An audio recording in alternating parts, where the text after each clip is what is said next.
If the ref thinks Farag can return the ball, it's a stroke; if not, it's a no-let. The decision no-let is probably correct. Asal's shot is very good and I don't think Farag could return it, but the problem is that we will never know. Asal's tactic of blocking direct access is cheating. The rule clearly says that you must make every effort to provide unobstructed direct access, but he blatantly stands in the way repeatedly. Cheating just means breaking the rules to get an advantage, so this is cheating. 1. Asal has to adjust his swing because of the presence of Farag, who is crowding. Imagine him trying to go cross-court. And this shows that Asal is thinking about safety at that point. 2. All of Asal's weight is on his front right foot. He pulls it right back next to his left foot. There is nowhere else that he could have put it before Farag comes crashing into him.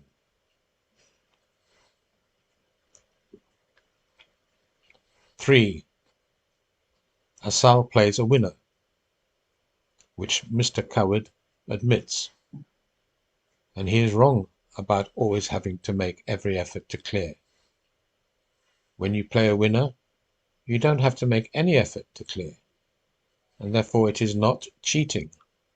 And for Mr. Coward to say that it is cheating when it is not is clearly defamatory. Just to be clear, not moving after playing a winner is always a dangerous thing to do, and you can get penalized with a stroke if the referee doesn't think it's a winner. But it is not cheating. It is simply a risk that all players take regularly. Finally, the direct line is one of my bear bugs with modern pros. A direct line means one single straight line to the ball. And if you have to deviate from that one straight line, then clearly you are not taking the direct line. Players are forever trying to get from the tee to the side wall to play the ball. And then, when they find they can't, they then turn and go down the wall to play it. Now that's fine, as long as that movement does not initiate contact with the other player, if that player was in front of the rear service box line. If he does, it's a no-let for taking an indirect line. To put it simply, if you cannot play the ball at point X and then initiate contact while trying to do so with any player in the service box area, then it's a no-let for taking the indirect line, where the direct line was behind the opponent, next to his left. Oh, and as always, for Mr. Coward, he compares two positions that are totally different. Asal at all times is in front of the rear service box line, which generally gives him permission to hold the tee. However, Farag is a yard behind the service line, steps forward and then steps back, which is a totally different scenario. You shouldn't compare pears with apples. Farag can definitely return this ball. Mr. Coward once again showing that he hasn't any idea what he's doing. 2 seconds ago, he stated that Farag could definitely not get this ball and that it was a no-let. Well, when Asal's playing the way he is, Yes, let. Where's the line? I'm not sure, that's why it's a yes, let. First of all, I don't know why the ref says that she doesn't know where the line is. The line is obviously straight through Asal. Next, how can she give a let here? It's impossible to give a let ball according to the rules.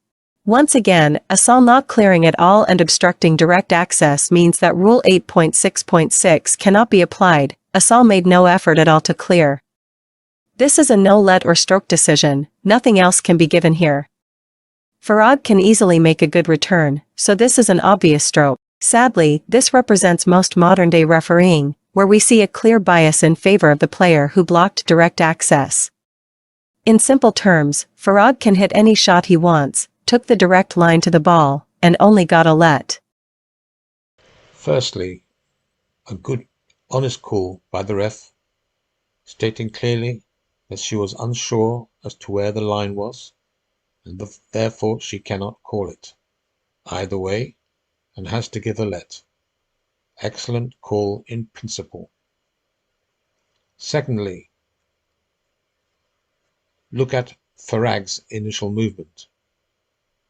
He was worried about the ball going cross-court, and as a result is fractionally late, off balance, and hasn't got his feet right for any movement to his right, and consequently is falling over before he makes contact with Assal.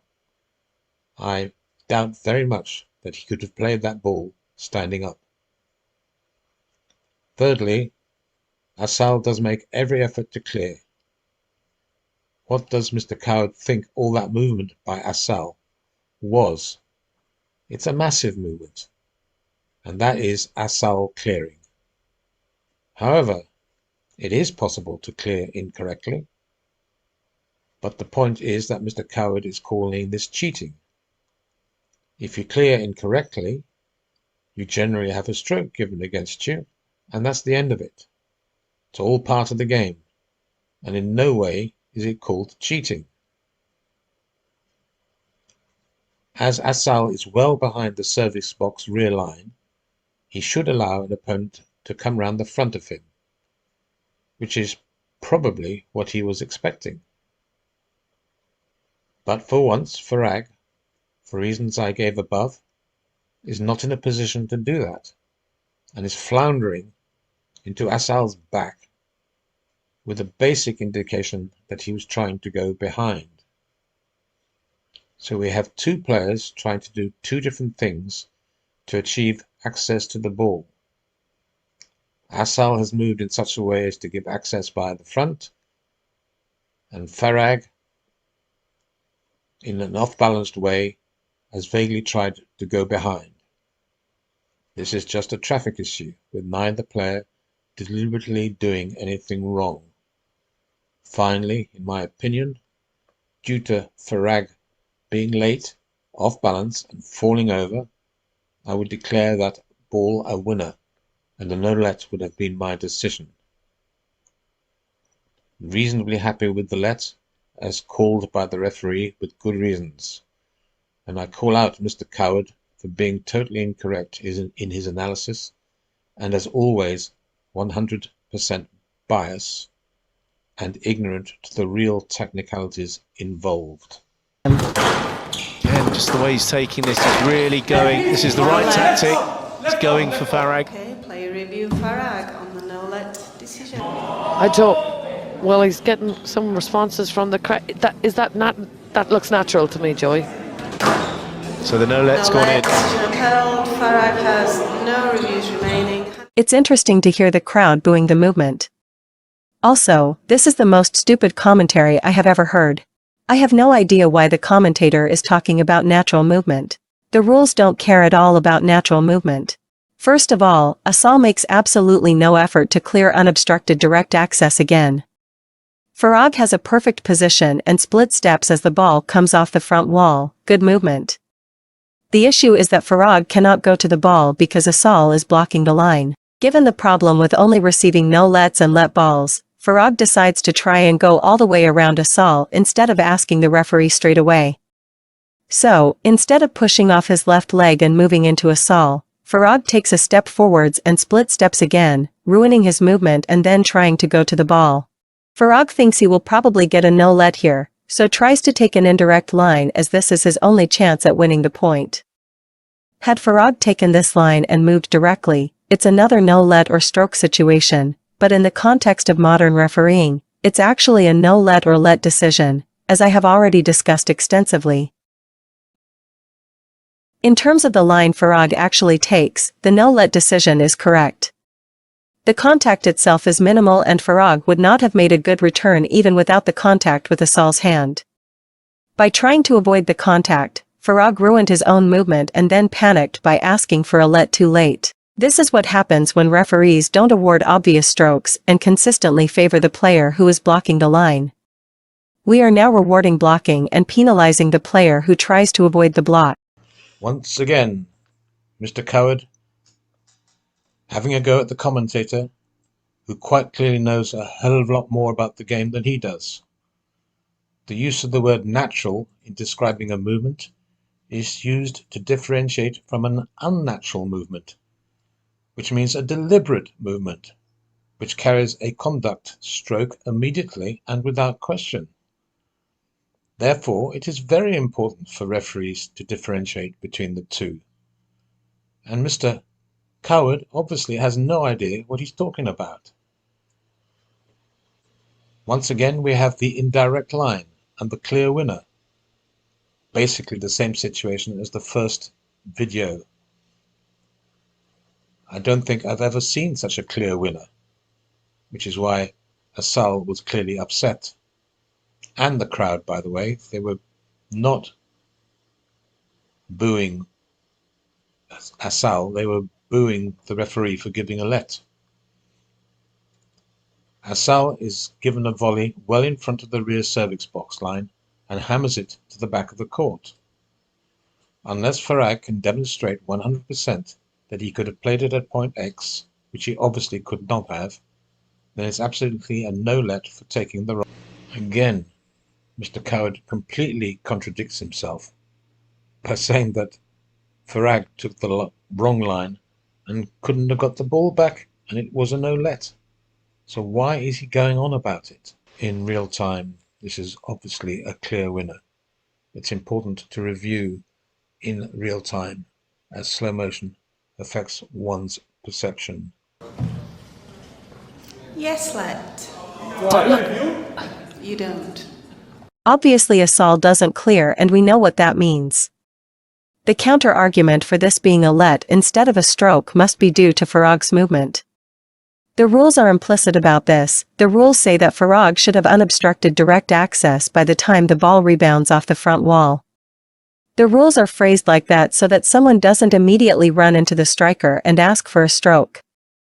The idea is that between the time it takes for the striker to hit the ball and then for the ball to hit the front wall, they have had time to clear. We can infer that if Farag initiates contact during this time, then interference is his fault, not Asal's fault, as it means Farag stopped Asal from having a chance to clear.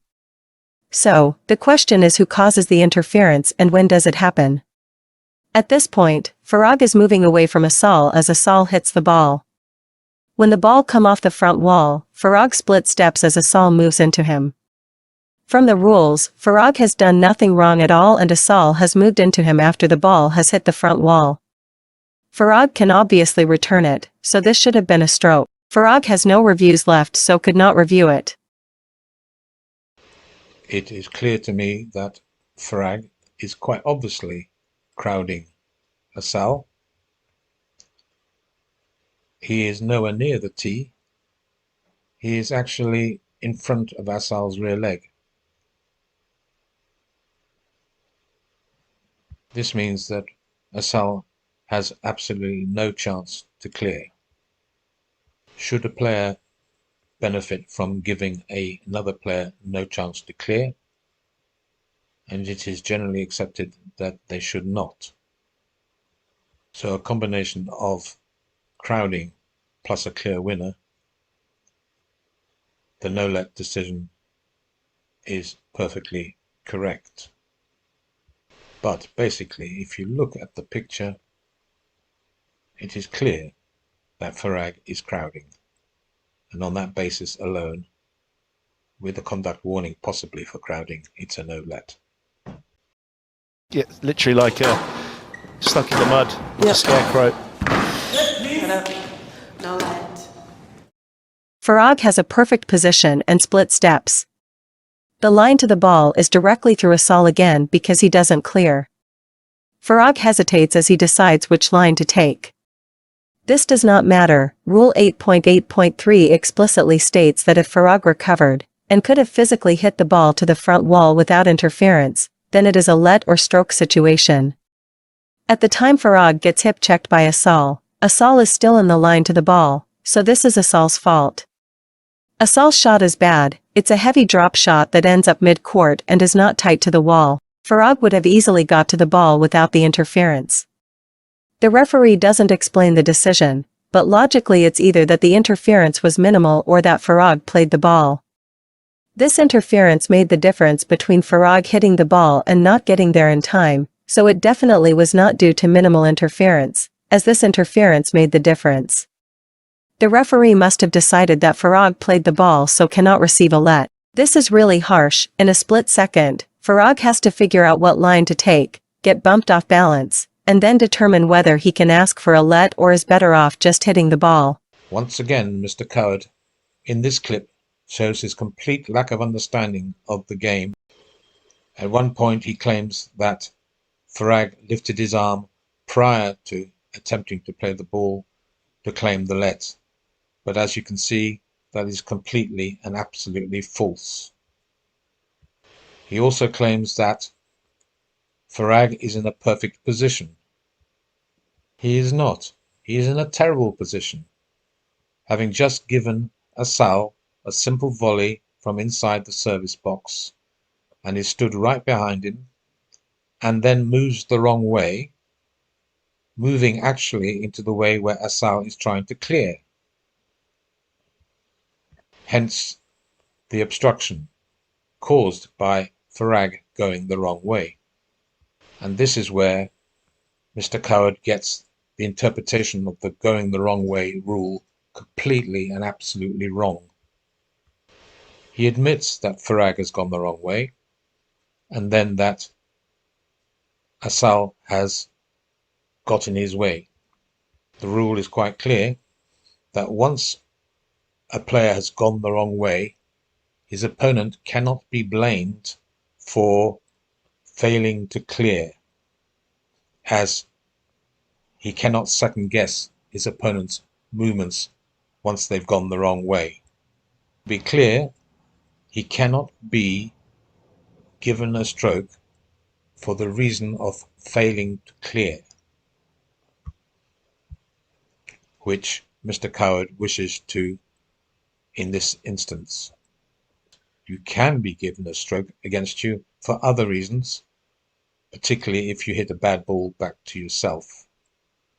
Finally, Mr. Coward admits that the referee has given the no-let because Farag attempted to play it.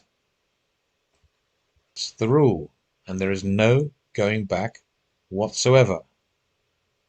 And Farag clearly accepts that and walks away. But Mr. Coward is trying to make excuses for trying to play the ball. The first things we ever learn playing squash. Make your mind up early, and if you try and play the ball, you will not get a let under any circumstances. To show you how Asal's blocking ruins Farag's movement, watch these two clips. Do not focus on the clearing, only focus on the quality of movement to the ball. We can't compare the clearing as the striker is in slightly different positions in both clips. But the movement to the ball demonstrates what I am talking about. Asal gets to move in a smooth curve to the ball, using direct access provided to get there early, balanced and ready to play. Meanwhile, Farag has to move in an L shape again, split step twice, stop his momentum, and then go again and arrive to the ball late and at the wrong angle. Asal's blocking takes away Farag's speed to the ball and ruins his balance, forcing weak shots and winning points with no-let decisions. Once again, Mr. Coward attempts to compare apples and pears. He moronically says for these clips, don't compare the clearing movements as they are coming from different positions. What he completely fails to understand is that it is precisely those clearing positions that affects the incoming player. So he compares Farag, who is a metre behind the service box, being able to give an easy clearance for Assal, which he can, of course, due to that deep position. However, he has Assal a yard further forward trying to clear, and as a result, Farag necessarily has less space, and there's nothing that Assal can do about that. So the difference between the two incoming players has everything to do with the initial clearing positions, which Mr. Coward told us to ignore. What a moron, once again.